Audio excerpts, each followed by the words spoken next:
in the 06010.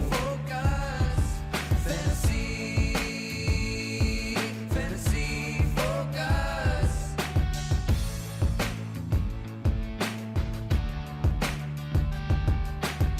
Fantasy Focus Football. My name is Daniel Dopp, and today's show is presented by Boost Mobile. I am here with my two best friends, Field Yates and Stephania Bell. We are in the old studio because Studio W smells like doo-doo. It literally does. So this morning we got a text like maybe half an hour before our show was supposed to go live, which is why we're streaming 5 minutes later than our usual. Correct. Eastern time. And our producer Tyler says, hey, there's a leak. There's been a potential gas leak over in Studio W, which is where we are normally located, the big fancy NFL studio. Yep.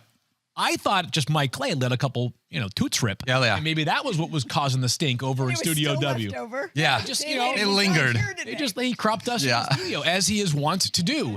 It turns out that is also true, but there was a gas leak. So it was two forces at nature that led us to Studio E. I never even wandered over there once you guys told me. You didn't want to. I didn't want to. Mike Clay, for what it's worth, is like the Von Miller of our show. He's just tooting all over the place every time he comes onto set. That's one of the things that happens. Yeah. Hey, listen, we got a very fun and exciting show for you planned for today. Obviously, we're going to go over everything that happened in Week 9. We got our studs. We got our duds. We got a couple of takeaways. Some big shout-outs for players that did well. But I want to start really quickly, if you don't mind, with something non-football related. Because over the weekend, my pups, and I want to know if you guys have experienced anything like this. My pups, River and Zoe, they're absolutely amazing. They are very much, though, set on a schedule. And this weekend, they give their zero, schedule, about daylight savings. They did not care. They woke up and they were like, Mom and Dad, it is time for breakfast and we are ready to go outside bright and early. And it's like, no, girls, like you got to stay in bed a little bit longer. We're not quite ready to get out of bed yet. And they were not having it. Now, I don't have any tiny humans in my house. I only know how the dogs reacted. I'm curious, Field, what's it like with tiny humans? And do they recognize daylight savings time for what it's supposed to be? It's the worst thing in America. Okay. It's the worst thing in America. It's awful. Who thinks this is a good idea? I actually spent some time with someone who grew up on a farm this summer, and I was talking to this person whose family business is a farm. Apparently, it's for the farmers. Yes, Right, that's the rumor. Right. I haven't looked into this deeply, but she was telling me, no, like my dad, who is like, the patriarch of this farm that my family has run, does not need daylight savings on his time. All right, on his side. So I don't buy it, and my kids don't buy it either. My sweet Palmer, who's almost 1.5, who sleeps until like 8 o'clock every day. This morning at 6:20 was ready to party. Oh, man. Now, I stayed up last night until 11:30 watching the game, and I may or may not have had a hard time going to sleep because I was mad about something that happened to one of my fantasy football teams, and I'm not going to vent about because I'm going to be above that. Maybe later on in the show I'll vent about it. Anyways, I had a hard time falling asleep last night, and 6:30 was not the time that I was looking for this morning. Who thought this was a good idea? Not me. Not me. Like, is there a local tomorrow? Big day in the country, election day tomorrow. I've already voted. But if there was like a local vote and the person in whatever seat this has already happened. You realize what you're about to say. No, when did it happen? There was a whole discussion. There was an attempt to get rid of it? Get rid of daylight savings. And we kept hearing it was like, how do you not know this? Why did I not know that? Oh my gosh, it was like this last year was supposed to be like the last year of it, but it has to, there's a congressional, I think it has to be changed Congress that way. has to change it. There was a whole conversation about that. You don't remember? No. National conversation, like it was ending. Well, I'm in on it now. Now I'm ready. I can't Go lie look to it you, up, Stephania. Google it. But it was a whole discussion because people were like, we're done with it. And in fact, to the point where I was having a conversation, I think in the makeup room, we were like, is this the year that it's done, that it ends? Like we don't, Hope so. But listen, we can change the NFL kickoff rules and we can't even get the sun to stay the exact same time it's supposed to be. Who likes to go home at 4:30 and be like, oh, wow, I don't know if it's time for me to go to bed or if it's time for me to like continue working because we have half an hour left on the business day clock. I'm with you. I hear you, Field. I also wonder, though, for the other side, the people. Real world problem. Yeah, people that don't have children or pups or animals or stuff like that, are they like, man, this is so great. I get to sleep an extra hour. Likes it. No one likes it. I think you like the fall back better than the spring forward. The spring forward's the worst. I'm not. I just taking an hour. I'll survive it. I'll survive it. Well, I appreciate to know I was not alone because I was rudely awoken from my my slumber over the weekend because of that. This time, no eye scratch. No. We've worked on that. All right. Let's dive into some Week 9 takeaways that don't have anything to do with congressional hearings. We'll talk about some football. We're each going to bring one major takeaway. Field, I'm going to start with you because you were to my direct left. What's your major takeaway from Week 9? My major takeaway is that no running back has more weekly upside when his quarterback is healthy than Devon Achane for the Dolphins. This guy is so good. unbelievable. Once again yesterday, let's just give you the numbers yesterday against Buffalo, and then we'll give you the full scope of what it's looked like with Tua under center. Yesterday, 12 carries, 63 yards, and a touchdown. So over 5 yards per rush, which is actually down from his average last year, which he was running for about 13 yards a carry. 8 catches for 58 yards and a touchdown as well. Good for 32.1 fantasy points. RB2 on the week behind only Saquon Barkley at 32.9. So now we've had 4 games with Tua under center to begin the game. Not even to finish the game, but just to begin the game. Yep. Devon Achane's worst finish. And it's going to take a pretty darn good effort from Kareem Hunt or Rashad White or Bucky Irving tonight to dethrone him from RB2. His worst finish in those 4 games is RB3. Guys, the offense has totally reshaped itself when Tua is healthy around Devon Achane. Yep. Not Tyreek Hill, which that's a separate conversation we're going to talk about Dive into that. in just a little bit.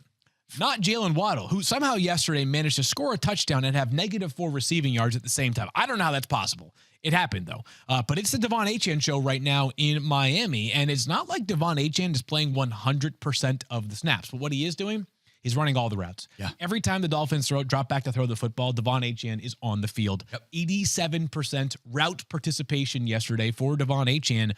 When he's on the field, they're throwing the football, he's got a good chance of seeing the football. We talked about that in the preseason, that he was going to be a little bit more involved in the pass catching this year, but I don't think I saw how much. Yeah, we did not expect it this much. Yeah. It's just Really insane right now. locked. And on top of that, this is like a fascinating, and it doesn't matter now because we're halfway through the season, not going into the season. But, Tua has obviously dealt with more injuries than other quarterbacks around the NFL. Yep. You have a Jekyll and Hyde offense, but specifically you've got a Jekyll and Hyde Devon Achane this year, right? Like, it's not like Tyreek Hill's lighting the world on fire with Tua under center, or Jalen Waddle for that matter. How does that impact your preseason analysis / ranking of Devon Achane going forward? And that's a whole conversation for like next August that we'll dive into. But right now, as long as Tua is under center, he's playing and I'm playing, and I have to win this week, and I can only start one running back. I truly believe that he has as much upside or more than any other running back in the entire NFL right now. Totally agree with you. Honestly, you know what he looks like to me with the passing game work that he's getting? He looks like a young Alvin Kamara, the way that he's just getting the ball so much out there, which is unbelievable. Totally. He looks like, also to me, I was going to say what he looks to me is what I would imagine Jahmyr Gibbs would look like if he wasn't playing in a loaded offense. Yeah.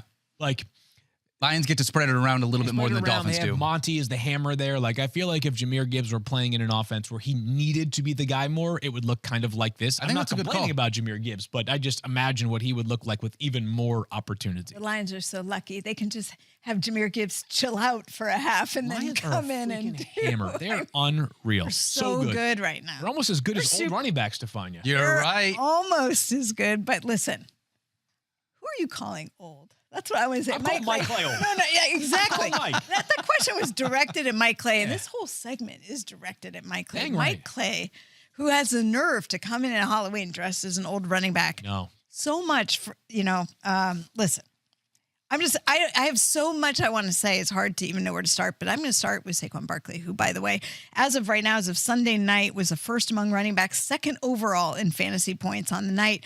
Looked unbelievable. I could give you all the numbers: 27 carries, 159 yards, and a touchdown, 3 catches for 40 yards, and a receiving touchdown, 32.9 fantasy points. Here's what I want to talk to you about. It's how he looked. If you don't have the fortune to watch all of the games, you need to go back and find some of the highlights of Saquon Barkley. Now, somebody got upset with me for promoting this athletic catch that he did because it was so unbelievable. Like, he's got to be careful. He could get injured that way.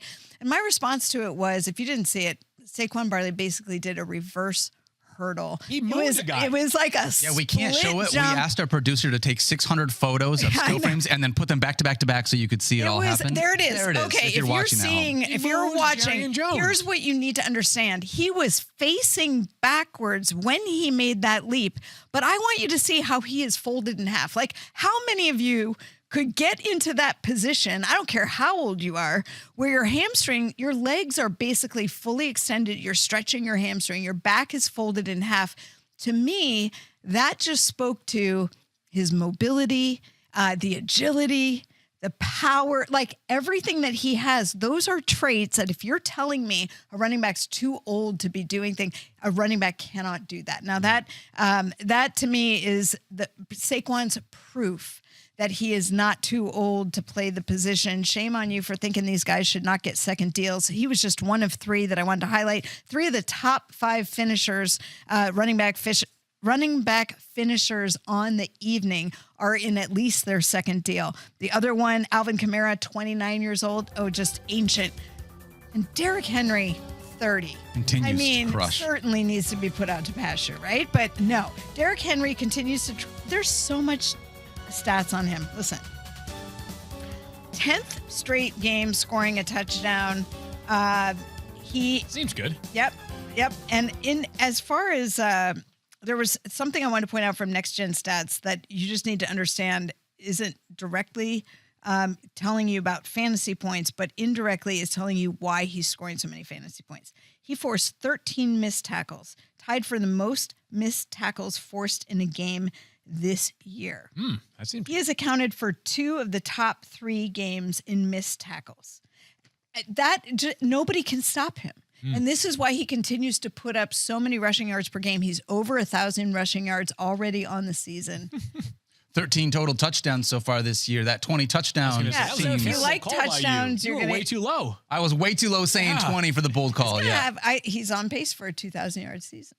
2,000 yards and over 20 touchdowns. That is a running back era that we no longer really live in, and yet Derrick Henry is still living in that era. Right. So I mean, he's like the epitome of the old school, not the old running back. I just think that we're going to have to rethink when we come into next year. And it's a reminder that every athlete is unique, right? And I get that there is data that supports that there's a shelf life on players in the NFL and running backs in particular. But it's also a reminder that you have to use that data carefully and not apply it across the board without looking at the individual characteristics of the athlete. Yeah. I just want to say that I either need Panini or Topps or Fanatics to make sure that they get a trading card made of Saquon jumping backwards over a defender, because that's just like one of the most iconic images that I have ever seen on a football field. Awesome. Hey, if anybody out there who's listening and was watching the game closely yesterday is smarter than me, can explain this to me. Saquon also lost a fumble yesterday that was returned for a touchdown. It was in this weird play. And after the game, the pool reporter said something to the effect of, yes, a Jaguars defender contacted Saquon Barkley, but apparently he then made contact with his own offensive lineman, and then he stumbled, so it wasn't a fumble. I thought the rule was if you are contacted by a defensive player and then your body touches the ground, a knee, an elbow, a shin, whatever it might be, that means you're down. Apparently not. Again, it's 2 points. You're going to be fine, but just a weird. I thought I knew the rule book pretty well, but apparently not. I thought I knew the rules too, and then there have been so many times where it's turned out I don't know the rules of football. No one knows what it counts. I don't think anybody knows all the rules. We learn something new every week. It seems like it, yeah. Hey, you know what I learned this week? What did you learn? I learned that I believe Cedric Tillman is going to be a league winner in fantasy football this year. Making a case for it. Let me tell you why. All right. He is the wide receiver 1 of this Browns offense this week. 11 targets, 6 receptions for 75 yards and a touchdown. Just 19.5 fantasy points going up against what was a really good Chargers secondary. Over the last 3 weeks, he is wide receiver 1 in fantasy points. On the Browns? On the whole league? In the entire NFL, he is wide receiver 1 in fantasy points, wide receiver 3 in targets, tied for wide receiver 2 in receptions, wide receiver 4 in receiving yards. He has at least 9 targets in all 3 of these last 3 games. He has at least 18.1 fantasy points in each of the last 3 games. And I think that there is going to be this eternal game script for the Cleveland Browns where they are just likely trailing. They are not in a spot where it feels like this offense is going to be just crushing it as much as their defense is doing what they can out there on the field. If they're trailing, losing more often than not, that means we get to see the one thing that we have been hoping for in fantasy, which is Jameis Winston out there being Jameis Winston in garbage time. Oh, God, it was I do not care how many interceptions he throws. I do not care about what he looks like. The idea is when he throws the ball 40 plus times, my fantasy wide receivers are going to be able to gobble up all those fantasy points. And right now, if you were able to get Cedric Tillman off of waivers, he not only is the wide receiver one of this Browns offense, but I really do believe that he could be a potential league winner with the way that Jameis Winston and these Browns are going to have to play football for the rest of the season. Honestly, they're on a bye next week. I might start him out of respect. I might too. Just, okay, a sign of my respect to you for saving some teams this season. Cedric Tillman, hats off to you. God, the game script is just perfect. It really is. I love it. I actually like garbage time points more than actual points. They're great. They're more satisfying. I mean, sometimes you just need to get. So for what it's worth, I had a couple of those with Jaden Reed in this last game on Sunday. Do those count or no? They absolutely count, 100%. They're beautiful. They're glorious. So, yeah, those are. That was probably my big takeaway because he was one of the best, if not the best, ads off the waiver wire so far this year because of the continued production he's had. We'll see if that continues through the rest of the year. All right, let's talk about some Week 9 studs of the week. We'll start with the positive before we dive into the negative. And Field, you mentioned one guy in long shots this week off of the Cincinnati Bengals. You could have mentioned the entire team, but this Bengals offense was rolling this week. They sure were, and it seems to me that when T. Higgins is out, Mike Gesicki is the name that you need to know most. We talk about Joe Burrow and Chase Brown here in a second, but Mike Gesicki, 5 catches for 100 yards, 2 touchdowns, only 6 targets. He didn't need much more than that. Obviously, Gesicki has always been a really good red zone / tight end zone option. Guy's got this huge wingspan, former volleyball player, but he's tight end 1 on the week with 27.0 fantasy points. Just 0.3 ahead of Chase Brown. You know, one of the questions that I think we had after Zach Moss was declared out early yesterday morning was, we know that Chase Brown's going to play a lot. Yep. But is there going to be any threat from a separate running back? What was the stat coming in that how many running backs had a touch behind Zach Moss and Chase Brown? No, not even a touch. Going into yesterday's game, Chase Brown and Zach Moss were the only Bengals running backs to play a single offensive snap Never see all the year. field. We had that conversation. To see the field, like the other guys, Travion Williams, the next man up, had not played a single offensive snap. That's crazy. Kendall Milton called it from the practice squad. Had not played a single offensive snap. The net result yesterday was Chase Brown, 27 carries for 120 rushing yards, plus 5 catches for 37 yards and a touchdown. And, you know, I don't want to put the cart before the horse, Stephania, but when you get hurt with a neck injury on Friday, it doesn't necessarily bode well for a fast return on Zach Moss as soon as this upcoming week. Yeah, we don't have any detail on what it was. It was such a sort of a bizarre thing that happened. So, look, and if you're the Bengals and you see what Chase Brown can do, you're not really in a mode to rush to bring him back. It was sort of shifting anyway. The momentum was shifting to a little bit heavier Chase Brown versus Zach Moss. As somebody who rosters Zach Moss in a few leagues, I'd really still like to see him have a role, but I'd like him to be healthy when he does. Honestly, this was a situation too where it felt like this offense field. I got lucky in one of my leagues because I play with a bunch of people from Michigan back home, right? And so they decided a guy I'm playing against in one of my league, DPH league, he played Jared Goff at quarterback rather than starting Joe Burrow, which is going to maybe turn out to be the factor here because Burrow crushed it too. He did. And by the way, kind of crushing it this year is Joe Burrow. Yesterday had 251 passing yards and 5 passing touchdowns, good for 29.14 fantasy points on the day. He's quarterback 2 for the week. That's great. Which is great. We'll take that every time. I mean, Jalen Hurts was even better yesterday. He's been awesome of late. I mean, he's going to end up as quarterback 3 because Baker Mayfield will be quarterback 2 somehow this week.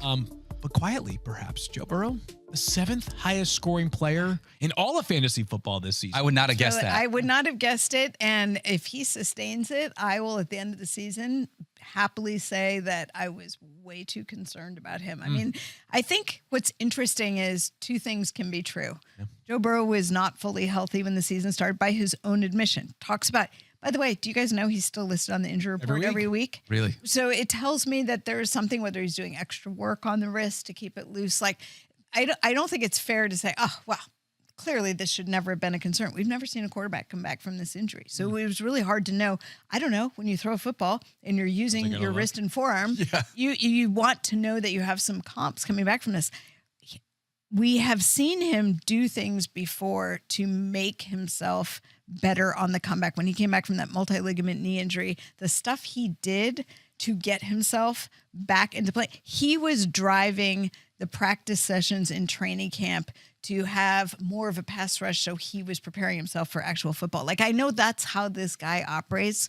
So he has made this happen despite having discomfort in his wrist, but his performance has by far exceeded what I thought he'd be doing at this point of the year. Last thing I'll say on this is we got the anti-junk time yesterday from the Bengals. I'm going to pull this up so I don't misquote it here, but the Bengals, who were up big yesterday, I mean, they were up big. At one point, at the end of the third quarter, it was 31-10.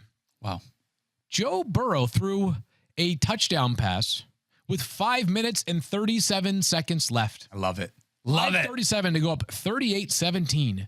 Meanwhile, they have the ball later on in the drive, and they're still continuing to throw. They were throwing all the time in the fourth quarter. I don't know if this is one of those, my best guess, and our producer, Tyler, massive Bengals fan, maybe by you could whisper into my ear if you agree with this. I'm guessing the reason why the Bengals put their foot on the pedal all the way through that game yesterday is we're 3-5, and we need to feel good about ourselves with a statement yesterday that, we can do this. We can be a team that plays meaningful football come January. And by the way, we play the Ravens on Thursday night. Yeah. And if we win that game, you got to be in peak form going up against the Ravens too. They would be if they win on Thursday night. Bengals. You started tight finish. That's right.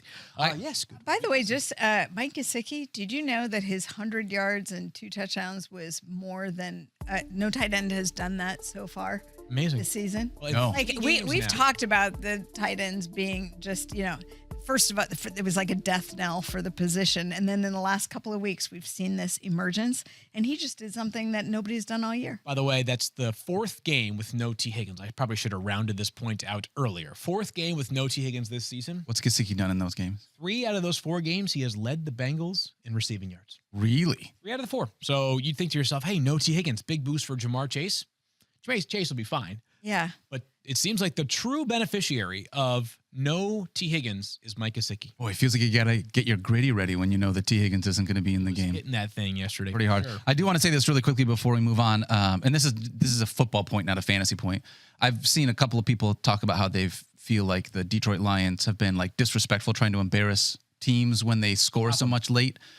When the Cincinnati Bengals are throwing with 5 minutes left still, I thought, and maybe it was just me, I thought football games were 60 full minutes. I didn't think we stopped playing with 45 minutes left in the game. So ask some of the teams who have been ahead and then almost lost. Exactly. In the end. And I know the Lions have been there before too. Just allowing these big comebacks from the teams they're playing against.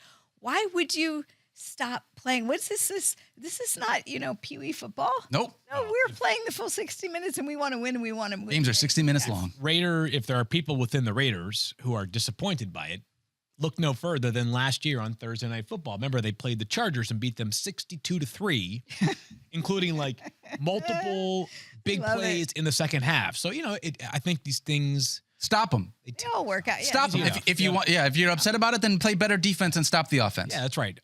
Don't take the Los Angeles Rams versus Jackson Smith and Jigba strategy. Exactly. Right. I mean, Stephania, Jackson Smith and Jigba looked absolutely fantastic. I manifest this for the entire season. Absolutely. All it took, and I feel bad saying this, but obviously no DK Metcalf in this game, which helped open some things up here. Right, and he has been, DK Metcalf has clearly been not only a deep threat, but he's a spectacular. I think of him in the way that you think of a George Pickens, or can make these acrobatic catches, and then is so athletic he can take it to the house. But I always felt like Jackson Smith and Jigba was kind of like the understudy in a play, and if he ever got the chance to shine and really show what he could do, somehow his role would be more elevated going forward. And I think that's the case yesterday.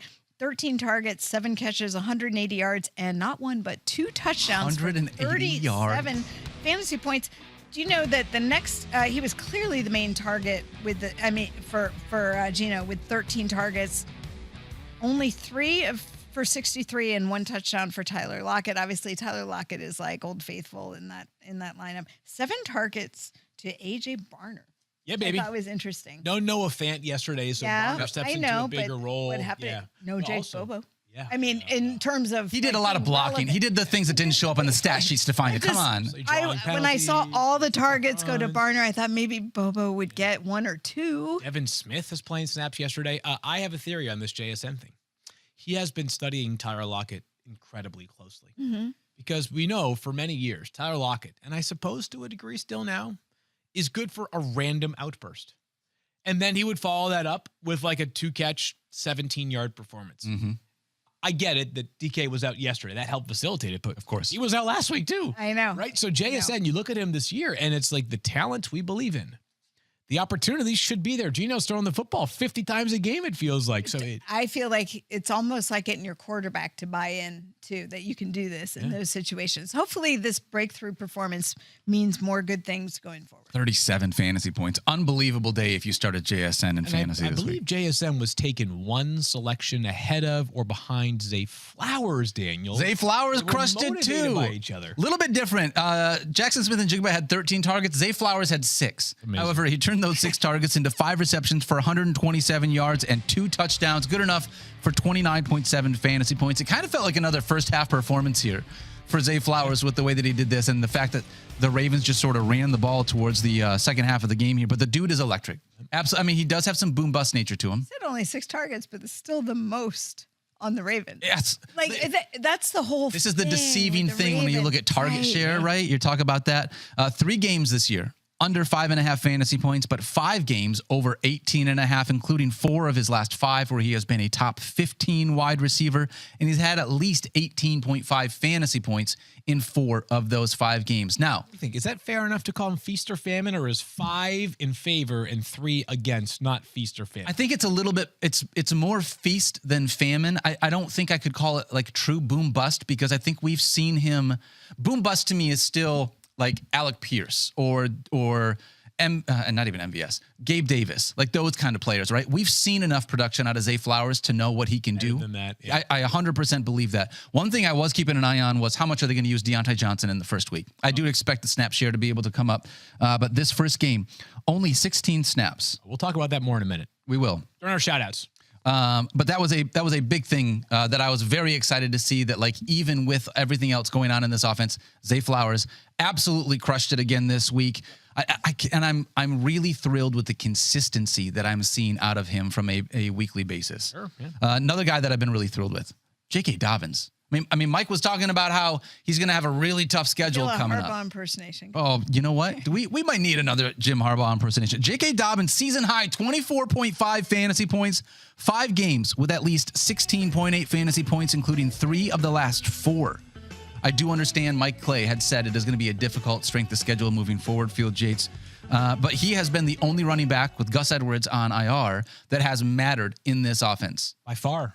Like he is, I mean, talk about workhorses right now. He is, and I A little bit of passing game work too. positing this, I believe, last week on the show. It might have been offline. I was saying, like, I just feel like we have more workhorse backs this year than we have for the past few years. And J.K. Dobbins continues this steady stroll. And part of the reason why this works is the Chargers are the #1 scoring defense in the entire NFL. They don't need to play games in which maybe Kamani Vidal or somebody else would be on the field because they're trying to press the tempo and play catch up. They play games that work masterfully into the script of J.K. Dobbins. And by the way, who do they play next week? The Titans, who are one of 9 teams who have just 2 wins this season. So I fully expect that J.K. Dobbins will be very busy. It's not a great matchup against that good Tennessee front, but still, J.K. Dobbins has been awesome so Browns far this defense is season. nothing to. Also, his efficiency. Like he is averaging over 6 yards a carry. I know he had one long run for 34 yards, but if you watch him run, he had this one cool run where they opened up this nice lane through the Broncos, and he just made this little cut back and push through. And it, to me, coming off the Achilles, he's had these 2 massive injuries. Again, he almost made the cut for the who you calling old in the running back, because he's not old by age, but if you look at the wear and tear in terms of the injury issues he's had, he would fall into the pile that most people would say he's never going to be able to do this and such because of everything that's happened to him. And he's proving everyone wrong, which is something he said he wanted to do. Love to By see the way, it. very slow start for J.K. Dobbins yesterday, like against the Browns. I looked up at one point. I was like, how does he have 0 fantasy points? And then just picked it up. And next thing you know, 24.5, which is his most fantasy points in a game this season. Bravo to you, J.K. Shout out to J.K. Dobbins. Hey, also shout out real quickly, and we're not in the shout out section yet, but I do want to say one more guy that was really awesome. Demarcus Robinson. Yeah, awesome on my bench again. Oh, Stephania. Well, let's talk about that. I know. It's hard. I mean, that's not your fault at all. I know, but any detriment for everybody out there who's feeling my pain, you do it. You make those decisions. You go, I don't think I'm going to start him. And then you watch him just go to town. And by the way, that one-handed grab in overtime. Oh, it was beautiful. To seal it. Do you know that is the first, since ESPN's been keeping track of one-handed grabs and scores, it's the first one in overtime ever. Wow. Really? Well, that's since 2017, since they've been keeping track. Since we started, yeah. Money player right there. It's awesome. And part of this was because something we'll talk about during the duds is a certain player was unavailable for the second half. Got a 5 for fighting. Yeah. I don't really have an actionable take on this for Demarcus Robinson because I don't think he'll be inside my top 45 for wide receivers this week with Puka Nacua and Cooper Kupp. Yep. And by the way, Puka Nacua probably only becoming healthier by the week as well. Not that he is playing a limited role, but he and Cooper Kupp should stay remarkably busy.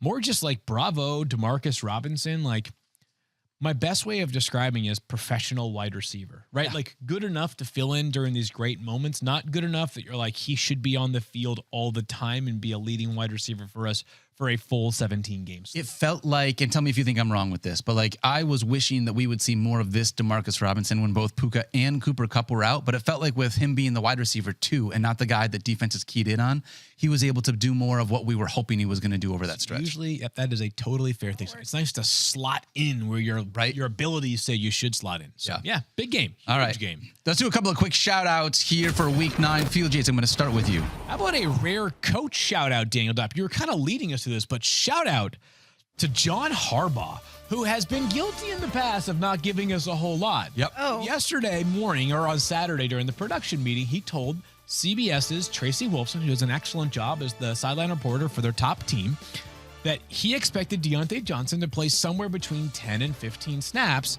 still learning the offense, kind of getting his sea legs underneath him in Baltimore. How many did he play? 16.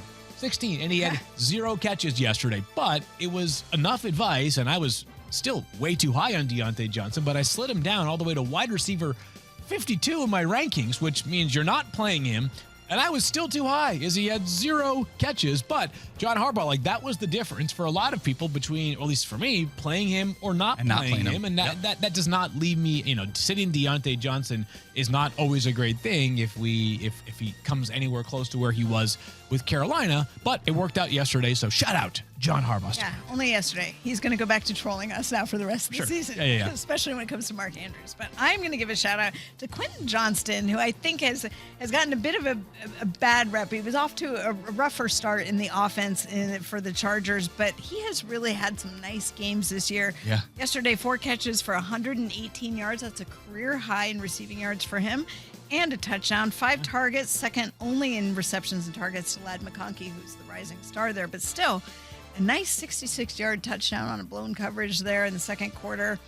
Really nice to see him have a big day. Love to see that. Also love to see Cortland Sutton doing some things in this Broncos offense. Hello, Cortland. This week, 10 targets, 7 catches for 122 yards, and a passing touchdown for what it's worth. I did not have that on my Nix. bingo card, but it was nice. Me either. 23.28 fantasy points. Last week against Carolina, he had 11 for 8 and 100 for 17.12 fantasy points. He has at least 15 fantasy points in 3 of the last 4 weeks, as we've been seeing Bo Nix in this Broncos offense getting better and better. By the way, over a 28% target share each of the last 2 games. Shout out to Cortland Sutton. And shout out to Danny Dimes. I'm not sure any of you actually started Danny Dimes because he has become a bit radioactive. If you had to, it worked. Fantasy football, but if you had to, or you play in a 2-quarterback league, it certainly paid off because the reality about Danny Dimes, not so great. The fantasy reality of Danny Dimes, occasionally pretty darn good. Not bad. 7 carries for 54 yards and a touchdown, plus 174 passing yards and 2 touchdowns. 0 turnovers yesterday for Dimes, good for 24.36 fantasy points. Quarterback 3 going into Monday Night Football. Danny Dimes, you did it. Shout out to Rico Dowdle. It's hard to shout out anything on the Dallas Cowboys right now, but Rico Dowdle playing there with no Zeke, who is stayed out, mutually agreed upon by Zeke and the Cowboys apparently. So Rico Dowdle just took over, 12 carries for 75 yards, but also had 5 catches for 32 yards and a touchdown. Season high 21.7 fantasy points for him. Do you know that's his 3rd receiving touchdown in the last 4 games? No way. Apparently he's good for about 1 touchdown catch a game. Wow. If Cooper Rush is under center next week, which could be a possibility, it'll be interesting to see what that does to Rico Dowdle. Rico Dowdle manager is saying, shout out to Jerry Jones for going all in this offseason. All right, another guy that we're going to give a shout out to, Bijan Robinson. He's been on a roll. 4th consecutive game with 20-plus fantasy points. 4th consecutive game with more than 100 yards from scrimmage. 5 or more targets in 7 of his 9 games this year. He has been absolutely unbelievable. Dude's a rock star, and it's not just him because Darnell Mooney, auxiliary shout out here with Drake London leaving early with a hip injury. Mooney's 4th game with over 17.8 fantasy points. Back-to-back games with 18.5 fantasy points. Dude has looked the part in this Falcons offense. I don't think any of us were expecting him to be this good, even though we knew coming from Chicago, he was a good wide receiver. I wasn't expecting him to be as fantasy relevant as he has been in 2024. I agree. Wide receiver. Shout out. Gotta say, side note, sitting in the war room yesterday watching games, and Randy Moss kept saying, I love that Darnell Mooney. I love it. I love it. Darnell Mooney, when you're getting the accolades from Randy Moss, That's how you know you're doing something as a wide receiver. Also, right a real quick shout out to both Drake London and Amon-Ra St. Brown for their unbelievable touchdown celebrations yesterday. It was really fun to be able to. I don't know what it was. You know who inspired that? No, there was some college thing that they had talked about. Incarnate World. A receiver from Incarnate World on Saturday hit this. Incarnate Word. Did I say? Incarnate Word. What did I say? World. Oh, World. I'm sorry. Incarnate Word, which is where Cam Ward, now in Miami, started his college career. What is this for those watching? Fantastic. It looks like we just flipped the picture upside down. It's awesome. Amon-Ra hit this headstand celebration. Drake London did as well. He is inspiring a movement, is that wide receiver from Incarnate Word. That was balance. Sweet. The strength, the balance. I We could do that. do not want to know what happens when I try to do that instead. Honestly, and I'm going to say this one last positive thing before we start talking about the negative performances, but one-handed catch from Garrett Wilson on Thursday. One-handed catch in the back of the end zone from Demarcus Robinson in overtime. Yep. One-handed catch by Devontae Smith. Yeah. Watching Saquon Barkley jump backwards over a player. Both Drake London and Amon-Ra St. Brown with these touchdowns. Like, we saw so many unbelievably athletic performances. It was so fun to be able to see in Week 9. There was a bunch of stuff to feel really good about in fantasy football. All right. There were a few things to not feel good about, though, as well. Let's start with the aforementioned Puka Nacua. I did mention he got 5 for fighting. He was ejected from this game. Yeah, a little throwback there. You know what I mean, Stephania? I do. I love the reference. I mean, listen, he came in on an injury scare, right? We knew that something had happened in practice, and they were relieved that it wasn't something serious, but we didn't really know how to project what Puka Nacua would be able to deliver. I think none of us thought it would be only 2.1 fantasy points, and it really wasn't as much to do with his knee as it was the fact that he did not play a moment in the second half because he was ejected late in the first half for apparently throwing a punch. Yeah. The emotional roller coaster of, oh crap, I might not be able to play him. Oh, he's going to be good to play. Okay, I'm going to play him. And then you check in and you're like, oh crap, now he's thrown out of the game? Like, it was just all over the place for Puka managers. Correct me if I'm wrong, but he's not the guy that you're picking if you're thinking most likely to get ejected for throwing a punch. No way. It's not him. I mean, I want to say it was Greg Rosenthal, the great Greg Rosenthal from NFL. He's a good follower. And he may have tweeted this. If it wasn't him, still follow him because he's hilarious. He's very insightful, but it might have been somebody else. I think it was someone said something to the effect of like, Puka Nacua was an undrafted free agent in the draft of players most likely to get kicked out for throwing a punch in the NFL game, right? Like, 100%. Not even, but even prior to the punch, it just wasn't pointing day, right? So I just want to say this. I want to pour one out for my homies who did not start Puka last week and then started and then did. Yeah. Because they were like, here's why you do it. I was one of them. I was one of them. Okay, well, I want to pour one out for you then because, man alive, that stinks. I mean, one catch for 11 yards and then an ejection. Terrible news right there for Puka, but he'll bounce back. I have complete confidence that Puka going forward is still one of the 12 most valuable wide receivers. By the way, the Rams. Agreed. Pretty good. And Matthew Stafford can still throw a perfect ball. Undertaker meme right now. Yeah, totally. And in the NFC West, where everything's been, everything that's right side up is upside down, the Rams are like, we're not going away. Remember all the talk of like, maybe they're going to trade Cooper Kupp. Maybe I even heard about maybe they trade Matthew Stafford. Come on. Yeah, no. They are right now. They're like, we've been seeing body blows with other NFC West teams try to win this thing. Yeah. Everybody is at least 4-4. The Cardinals are 5-4. They actually, for the moment, it's the most competitive, mediocre division right now. That's a good one. It's kind of fun. I mean, shoot, the AFC East is over already.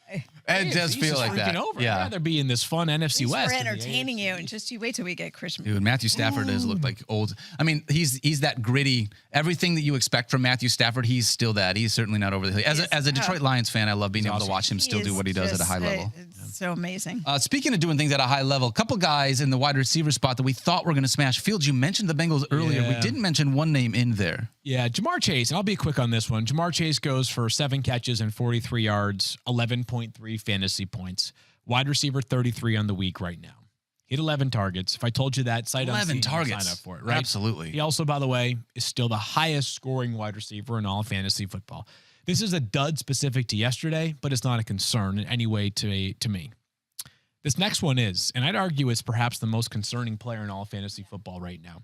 It's Tyreek Hill. It's not him, obviously. He is still one of the most talented players in all of the NFL. But let's check this out, because we all fought. Tua returns. Tyreek himself said, hey, He said, start me. He said, I am start me in bleeping your back or fantasy something league. like that, right? He was very definitive in his stance that he was back. Apparently not. Tyreek Hill in 2 games with Tua Tagovailoa back. Here's the good. 13.2 fantasy points and 12.0 fantasy points. Those are 2 of his 3 highest scoring weeks What's since better? week 2. Oh, that's What's wrong gross. about that? 13.2 and 12.0 ain't what you used potentially the number 2 overall pick for. So with Monday Night Football still left to be played and 12.0 fantasy points, the threshold required to get above Tyreek Hill, here is his finish every week since week 2. 53, 57th, 51st. This is amongst wide receivers, of course. 31st. They're on the bye. 89th, 36th, and 30th. Just think about And that that for a could minute. easily be 32 by the end of the night, right? Yeah. Like, I mean, it's 89. conceivable at the very least. So, guys, I don't know what to tell you. I don't have a perfect theory, and I want to toss it out, and I want to see if you guys buy it, don't buy it. I don't know if the listeners and viewers buy it or don't buy it, but I'm genuinely curious because I'm somewhat stumped. In the 2 games since Tua came back, Dolphins are playing good offensive football. Mm-hmm. Scoring a lot of points. Yep. A lot of touchdowns, too. Von Achan. Is it possible? Yeah, Devon Achan scoring all of them. Do we think this is a sample size issue, and that's why Tyreek hasn't gotten going? Do we think it's possible that the NFL has caught up to the Dolphins' offense a little bit? A little bit. I think that there is a little bit to be said for that. Specifically, they're saying, hey, the only thing that you can't beat us with is number 10 or number 17 running way past us and scoring a 75-yard touchdown with no defense anywhere close to him. I think it's some melange of all of these things, right? Because it is. No one's ever heard that word before. Parlez-vous français? Maybe. Mix? Yes. See? I'm intuitive. Yeah. Are you? But here's the thing. Today. Because when Mike McDaniel can run this offense that he wants to run, and of course he could not until Tua's back, because it's so timing based, and Tua's so good at it, and Tua's so good at getting rid of the football quickly, and everything that they do before they even snap the ball, they couldn't do effectively without Tua there. So now they have that. And teams cannot keep up with that, I don't believe. Like, they know it's going to happen, but they can't keep up with that, and that's why Devon Achan is so effective. But what they can do is say, we're going to bracket Tyreek Hill deep, and we're going to make sure we don't get beat that way. Yeah. But I also think it's the opposition. So take a look at who they come up with. So next week they play the Rams. We'll see. Then they play the Raiders. Then they play the Patriots. Then they're at Green Bay. Then they play the Jets. So these next 3 weeks to me are the tell. Right. Because if they can't get the job done against the Rams, who just allowed the number 1 wide receiver in all of fantasy for the week, the Raiders, who just allowed Joe Burrow to throw for 5 passing touchdowns, Yes. the Patriots, who are not a very good defense, Right. then if he can't get the job done over those next 3 games, then we have, like, holy crap. And I think your case about, like, everybody's figured them out, but I say I don't think that's the case. I think I that don't know, more. yeah. I It's just think weird. that the next 3 weeks you're going to get Tyreek Hill back. We really need it. I mean, we really, really desperately need it because, again, like, you held tight during the terrible window because you were saying to yourself, it's going to be elite when he comes back. And it's not like CeeDee Lamb has lit the world on fire at the beginning of this season so far, right? It's not like the players are being drafted around. You know, Breece Hall has been a bit of a rut. CMC hasn't played yet. Still, like Tyreek Hill was supposed to be one of the few things in fantasy football that we could actually reasonably project every single year. To be fair, he did improve from 89th to 36 as soon as Tua came back. Thank you, Stephania, for that. I just want to point out he was back. I really do feel like it's part of what you're saying, and then I'll wrap this up and we can move on. But like you already mentioned at the top of the show, Field, all the things that Devon Achane has done with Tua under center. Yeah. And like I think it's Tua under center and having to be able to keep both Tyreek Hill and Jalen Waddle accountable, right? Yep. And so because of that, you're seeing all of these fantasy points in the offense basically just run through Devon Achane. All right, if you're just going to keep running two high safeties or have guys, back and you're not stacking guys at the line like you did when Tua wasn't there, then we're going to let our offense run in its most efficient way. And right now that most efficient way is through Devon Achane. Basically what I mean. Yeah. So, all right, let's talk about another dud, unfortunately. It's going to be quick, though, and I'll give a specific reason why. Marvin Harrison Jr. has been frustrating. Can I just say that? And Kyler Murray as well. I'm more frustrated with Marvin Harrison Jr. than I am with Kyler Murray. And here's the reason why I would say this. The Cardinals played a dominant football game yesterday. Yeah, they did. They just got the job done on the ground. I believe this game yesterday by Arizona was basically what the Buffalo Bills did to Miami all the way back in week 2. Remember Josh Allen, week 1, highest scoring quarterback. Week 2, he has under 10 fantasy points on that Thursday night football game because the Bills had James Cook go crazy. Just went off. Yesterday, there were 3 separate Cardinals running backs. No. 2 separate Cardinals running backs and 1 Cardinals tight end. Oh, okay. Sorry. Okay. So, a Cardinals tight end. So 3 separate Cardinals scored a rushing touchdown yesterday. Yes. One of them was a tight end. None of them were James Conner. Correct. But we had 3 separate Cardinals running backs go for 10 or more fantasy points. So I'm taking Kyler off the hook here. And the fumble, by the way, that Kyler had was a quarterback center exchange. Yeah. Again, it's different than I didn't most quarterback fumbles. But I agree with the being more frustrated with Marvin Harrison Jr. because if you have him on your roster, yeah, and you're getting 3.4 fantasy points, and you know that there's this potential there, but you just can't really predict what that's to me is like. It's not like there is a game where I go, okay, this is likely going to set up this way. It's all over the map, and we've seen there was early on we saw frustration from the player. Yep. It's like if I could tell you that I saw an evolution going in a particular direction, I'd feel better about it. Since week 4, here are Marvin Harrison's targets in every single game. 6 targets, 7 targets, 2 targets, 6 targets, 7 targets, 5 targets. He only has double-digit targets. The number 4 overall pick, Field, which you have alluded to a million times in a league year where there were a bunch of quarterbacks at the top of the draft and they could have gotten a king's ransom for that pick. They said, we are going to stand tight and grab Marvin Harrison Jr. for what he can be for this offense. And then it still feels like he's not going to be able to get the targets. Malik Neighbors, who was drafted way after him, has double-digit targets in 5 of his 7 games so far this year. And we all knew that Malik Neighbors was going to be the guy Daniel Jones is looking for, and he still gets it done. And he's still getting it done. So that has been frustrating for me, the Cardinals' usage of Marvin Harrison Jr. I still feel like they've got to unlock some consistency in this offense with those guys. All right, let's also quickly talk about Kyle Pitts. I mentioned how good Bijan was. We quickly mentioned how good Darnell Mooney was. Stephania, if I told you... You know what? It wasn't National Tight Ends Day. You're right. You're right. He used it all up on National Tight Ends Day. All up there. Yep. If I told you that Drake London were to leave this game early with a hip injury, I would assume that Kyle Pitts, not only would I be very sad, but I would assume that Kyle Pitts would be one of the recipients of that extra workload. But instead, that did not happen here. I don't know if I would assume it anymore because I just look at Darnell Mooney and I feel like that he has just been Darnell Mooney and Ray McLeod. Ray McLeod. I mean, Kyle Pitts should be, I would think, but I don't know. I can't even explain this, really. He had double-digit fantasy points in 4 straight games coming into this one, coming off that 25.1 fantasy outing against Tampa Bay, but he only has 2 games this year with more than 5 targets. That is not what I would have expected from Kyle Pitts. Most disturbing part is that he's tight end 38 on the week. 38! I didn't even know there were that many, to be honest. There's got to be some random tight end that bypassed him, right? Like, how could it be 38? How is that possible? I'm not going to lie. I did look up at one point yesterday, and it was like the first touchdown that I saw of the entire afternoon was Josh Wiley. And I was like, you got to be. Yeah. Right. What? Yep.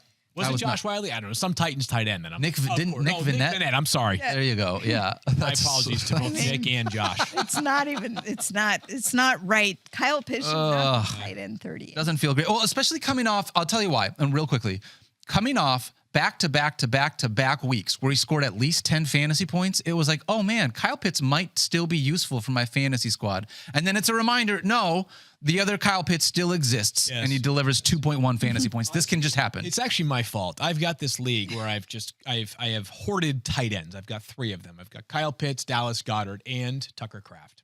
And I'm 0 in picking the right one. Of course you are. That's how it works, right? By the way, Goddard's been out for 3 straight games. So you only have a choice between 2 of them. I'm just flipping a coin, and I just keep going.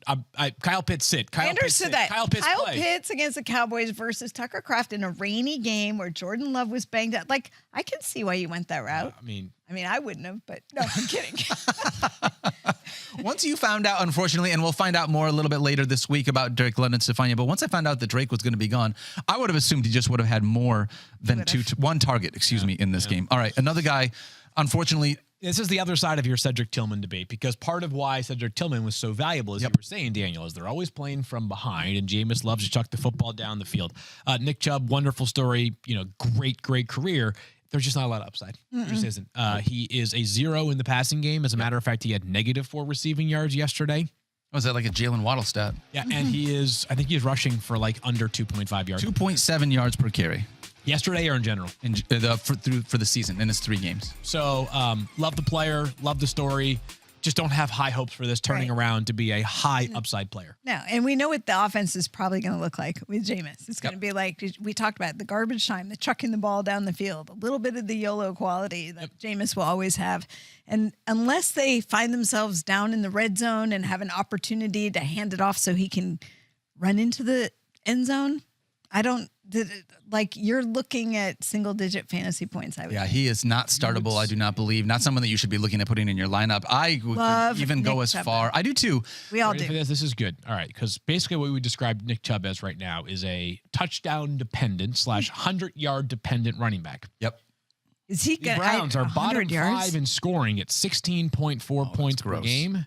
They are the second fewest yards per game right now are the Browns. So those 2 factors, you need those factors to be going in your favor as opposed to not in your favor. He is on the opposite end of the spectrum from Derrick Henry, who also is infrequently involved in the passing game. I will say this. Henry's obviously a better player too right now. Of course, and he's not coming off of a devastating injury, right? But I would say this. If I had Nick Chubb on any of my rosters, and I don't, but if I did, I would rather drop Nick Chubb and add a Blake Corum or a Trey Benson or pick a running back that could potentially have more value on a better offense down the stretch in case something happens than to continue to just I feel like Nick Chubb is a very exciting human story. But for fantasy football, I just don't feel like there's enough zhuzh there, as my friend Liz Loza would say. I would agree. Last one here really quickly. And this is super quick. Kyren Williams. I know. Come on. Even Superman forgets his cape every once in a while. Yeah. If I told you 23 opportunities for Kyren Williams, you'd say 30 fantasy points incoming. Wasn't the case yesterday. Did he get in the end zone? He did not. For the first time in 11 games, no touchdowns for Kyren Williams. So I really have nothing but the absolute most respect possible for Kyren Williams as a player. So I'm leaving it here. Dude, 23 opportunities. You're going to, if he sucked ever say he that. was RB25. Yeah. He didn't actually suck. I mean, 22 for 16. I'm just saying, he quote unquote relative to what he was RB25 producing. This is what happens to you. People get greedy. Yeah, of course. Get greedy because you have a player who produces so consistently week in, week out. You're like, 10 fantasy points. Terrible. Right. And you forget what a schmuck. You could have started Kyle Pitts. Family Network. Yeah. Yes. You're right. Yeah. All right. Let's talk really quickly about a handful of injuries, and we're going to dive into a few more tomorrow. Let people know, these guys actually got hurt. I'm sure you don't have a ton on these guys because it's no, but I think there's some concern. The ones that are concerning to me. Let's do it. Let's start with the Cowboys. Dak Prescott leaves with a hamstring injury. Right hamstring on the final drive of the third quarter. He was ruled out to not come back to start the fourth quarter, getting an MRI today, as is his teammate, CeeDee Lamb, who had a shoulder injury, left briefly in the fourth quarter, then came back, but also getting that looked at today. It's just a bad day at the office for all of the Cowboys. Yeah. Do you think the fantasy manager should maybe make plans to be without Dak Prescott, or is the MRI going to tell us enough today that? Well, I don't know. So what's interesting is people are talking about he had a run right before he left, but I actually think he might have hurt himself throwing, in like some just unusual way. We'll see. Okay. You said after the game he's going to do everything in his power to play, which is what you expect. He is, and he's got a great PT in his corner. So I think all of those things are possible, but I just don't want to speak till we know a little bit more. Another wide receiver who left the game early, A.J. Brown with a knee injury just before halftime, a little bit slow to get up. Do you know the Eagles are 5-0 when A.J. Brown plays and 1-2 without him? Sounds like he is a big part of that difference offense. maker. Yep. So keep your eye out for that. Chris Olave, to me, one of the toughest injuries of the day. Left the game after a hit by Xavier Woods of the Panthers, who has his 9th unnecessary roughness collar penalty, which is a lot. You got to really start evaluating the way you're playing, my friend. But Chris Olave enters the NFL concussion protocol for the 4th time in his career, and that career is only 3 years old, and of course he just came back from a concussion recently, so a lot of concern just for the health of Chris Olave, and too soon and not for any of us to say what happens next other than him just getting better. I saw that a couple reporters said they said hello to him in the locker room. Injured player can't speak to the media, but just it was a good sign that he was there and said hello and just kind of said, when they were, because you saw him leave and came back. Right. Yeah. You saw him leave on a spine board. You saw him go to the hospital for further workup and then was back in the locker room afterwards. So that is a positive takeaway. It's everyone's least favorite part of football is when they have to bring out a spine board on the field. So very thrilled that he's doing well. Darius Slayton also in the concussion protocol for the Giants, and then Drake London, as you mentioned, with the hip injury that he was out riding the exercise bike there later. So might have just been a bad bruise. We'll see. But more information to come. Yeah, the initial reporting, and it's very preliminary, sounded like nothing serious on the A.J. Brown and Drake London front. But, Monday's a big day. Of course, I would say, like the DK Metcalf, kind of a similar mechanism, and it wasn't going to be a big deal, and then hasn't been for a couple of weeks. And I just remember A.J. Brown was the one when he had the hamstring was like, oh, it's not bad. And then it was like, oh, it's a couple of weeks. So sometimes these things have a way when you're also adrenaline and in-game, it's not that bad. And then 24 hours later, it's a whole different ball of wax. Totally. Can we dive into a little bit of coaching news that happened just before we started the show? Do you guys mind? Yeah. We got a little bit of breaking news that Dennis Allen fired as the coach of the Saints. They started out the season like red hot. Like we were not expecting that. And now it has been very difficult. They've obviously lost Chris Olave, not just for this game, but like for a number of games earlier this year. They lost Rashid Shaheed for the year. Derek Carr's been gone with the oblique injury for most of the time. Just Means on IR, right? Yeah. Mm-hmm. So get pretty ready thin. to speak Pretty thin offense. I don't even know what. I would say get ready to know Cedric Wilson. Even he was banged up yesterday. Yeah. Tipton, is that who? Mason Tipton, yeah. I mean, it's Yale's finest. Taysom Hill gets a boost. I mean, that is like, death taxes and Taysom Hill coming in and bringing fantasy points when other players are down. This, unfortunately, is going to remind me a little bit of when Saquon was with the Giants, and it felt like this is what Alvin Kamara is going to be. Like the only guy in that offense that you have any kind of confidence in. He's going to get all the rushing work outside of Taysom Hill. He's going to be so utilized in the passing game, which he continues to do. We're going to see how that works out. But feel like, do you have any major fantasy takeaways when you fire a coach here halfway through the season, especially with an offense that is as devoid of playmakers as the Saints is? I do not, especially when it's a defensive coach that gets fired, right? If it was an offensive coach, maybe you have a new play caller. By the way, the Raiders are going to have a new play caller as well. As they fired their offensive coordinator. Yep, sure, that really makes a big difference for fantasy either. But with Dennis Allen, I think there were some suggestions yesterday. This could be on the way. As we know for fantasy, they're amongst the healthy guys. There's one that truly matters, and that's Alvin Kamara, who went nuts again yesterday. Mike keeps reminding us that in the 5 games played by Derek Carr prior to his oblique injury, Alvin Kamara was the highest scoring running back.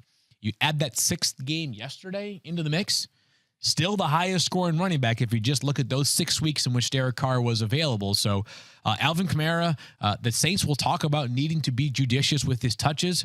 I don't know who they are turning the football over to because there's nobody else in that backfield. Jamal Williams hurt. Kendrick Miller's on IR, isn't he? IR now. Yep. Second time for him on IR this year. That's been an ongoing struggle for It him has with the been. injuries. By the way, Alvin Kamara, because I talked about him in just to loop back to the getting it done, the old guys.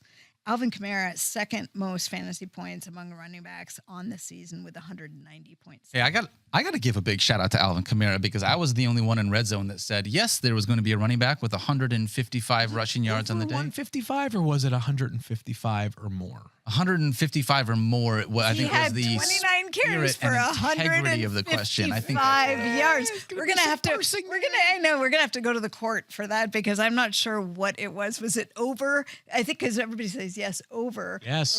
But he was not over. He was right on. Interesting. It might be one of those where nobody gets a point. Yeah. Is that really? Oh, no one gets a point. Like just like if I had gotten it wrong, like you guys did. You're saying I'm in the same boat as you guys. Well, you didn't. Okay, get it. got it. Okay, You did not get it right if it was not 155. Good for. I mean, I just want to say this. I was the only one that wanted to have any type of excitement about the rushing game. I did get it wrong. I thought it was going to be Devine Achane. He did that basically through the passing game and rushing game. He still carved him up, but Mike had a malfunction yesterday. There was like an error in the system, and he was like 155. I do not know, but I do not believe so. it was so good. Filled with the impressions. I got to say, this whole side. I love it. Right? Right? I don't think I really appreciated till this year how good Oh you were. man, So good. Do you guys want to do an impression of me last night? No. No, I it can't. this? I don't do impressions. Crying 2 times in the war room. There's been 2 games decided by under 2 fantasy points across the entire league of 16 teams You're this season. involved in Okay. both of them. Both times, me on the losing end. Both times, my kicker Brutal. on Sunday Night Football. Both times. How many points did you need this last I week? needed 8 points between TJ Hawkinson and Will Reichard last night. Oh. I got 6.7. Welcome back, TJ Oh, Hawkinson. man. I knew he wasn't going to deliver a lot of points. Yeah, but he looked, looked good. Yeah, but you thought Will Reichard would be able to help. Will Reichard would not miss a kick all season, people. Not one kick. He misses 2. By the way, one of them's from 31 yards. I can make that kick. Yeah, the guys but that McAfee finds on game day can make that kick. Stop. You can't. By the way, I'm athletic. you cannot hold it. This is what I think. We talked about that you can't bench the running backs. Like, I think this psychology doesn't work. This guy is probably now afraid for his job because he missed a 61 or I missed a 50-something yarder. The 61-yarder, by the way, that was made up in Buffalo. Tyler Bass makes that all about the for Bass. Bills at 61 yards. So we have now come to expect, well, you're kicking 50+ yards. You should make it. There's all these guys who are making it now. I want a fruit basket, not from Will Reichard. I want it from the fans out there that feel bad for me that I've lost 2 games, which now puts me at 4 and 5 rather than 6 and 3 because my kicker, we can't make a kick. I feel so like tough. Peyton Manning, our idiot kicker, Mike Vanderjagt. He's not an idiot. He made an extra point. He made 2 extra points. Listen, That just wasn't enough. Stud. He's the highest scoring kicker in NCAA history. No, you want to be mad. For Yeah, I'm allowed to. I'm allowed to be mad. I know, but just think, Field, like we say in real football, if other players had done their part, you wouldn't have had to rely on that one kick. That's true. When your wide receiver gets hurt in the middle of the game, That's tough. That's tough. I don't want to sound. Was Jake Bates not available when you were choosing kickers? He was not. I think Rex Ryan has every Detroit Lion. You know what? And shout out to Rex. I love that man. Like, I appreciate On the him. staff, yeah, no respect. I want to say we are going to be back tomorrow. Tomorrow is a very big day in our country, especially as a veteran. I just want to say, please just go out and do your duty and vote. This is one of the things that, like, constitutionally, like, you have one of the biggest statements that you can make is being able to go out there and just make a vote. Doesn't make a difference who you vote for. I just want to say, like, this is where you get to be able to impact our country. And at least for me, it's a very important thing. So make sure you take some time. Thank you for get out your there and service, Daniel, with Veterans Day upcoming. Yeah. Absolutely. All right. Today's show was presented by Boost Mobile. Do not forget to love each other. Be kind to yourself, especially people that lost football games because of kickers. Having a rough We love you, Field. We'll be back on Tuesday. Enjoy Monday Night Football. Jim Harbaugh would like a word.